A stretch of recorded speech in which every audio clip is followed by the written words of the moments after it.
आपने सतयुग के बारे में तो सुना ही होगा। आइए आज सार में वहां देवी देवताओं की पूरी दिनचर्या के बारे में जानते हैं। देवी देवताओं के दिन की शुरुआत सुबह 4 बजे से हो जाती है।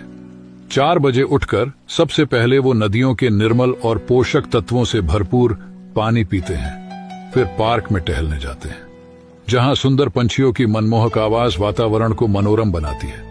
प्रिंस और प्रिंसेस अपने मित्रों के साथ खेल खेल रहे होते हैं। कुछ संगीत का आनंद ले रहे हैं तो कुछ लोग आपस में मिलकर रास कर रहे होते हैं। श्री लक्ष्मी और श्री नारायण कभी पेंटिंग बना रहे होते हैं तो कभी वो भी बच्चों के साथ बैठकर उनकी मीठी मीठी बातें सुन रहे होते हैं। इसके बाद सभी नदियों के तट पर जो स्नान घाट होते हैं वहां स्नान करते हैं।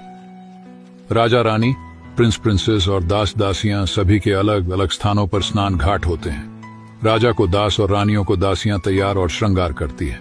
स्नान के बाद घाट के नजदीक श्रृंगार गृह होते हैं, जहां राजा रानियों और प्रिंसेस का श्रृंगार होता है। इसके बाद वे नाश्ते में मीठे फल और विभिन्न प्रकार के व्यंजन का आनंद लेते हैं।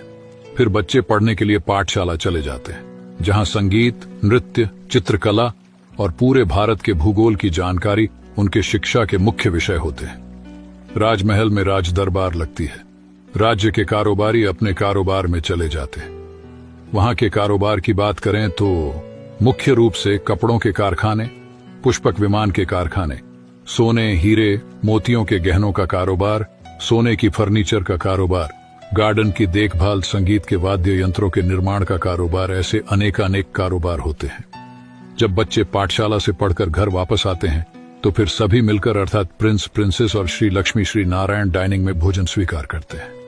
ऐसे ही राज्य की प्रजा और कारोबारी अपने अपने घरों पर भोजन करते हैं। इसके बाद शाम को होने वाली संगीत संध्या और नृत्य के लिए महलों की सजावट होती है। दीपक जलाए जाते हैं जैसे कि हर दिन दिवाली होती है। इस प्रकार वहां की दिनचर्या होती है। आशा करते हैं आप भी ऐसी सतयुगी दुनिया, स्वर्णिम दुनिया में चलने का और ऊंच पद प्राप्त करने का पुरुषार्थ करेंगे। शुक्रिया।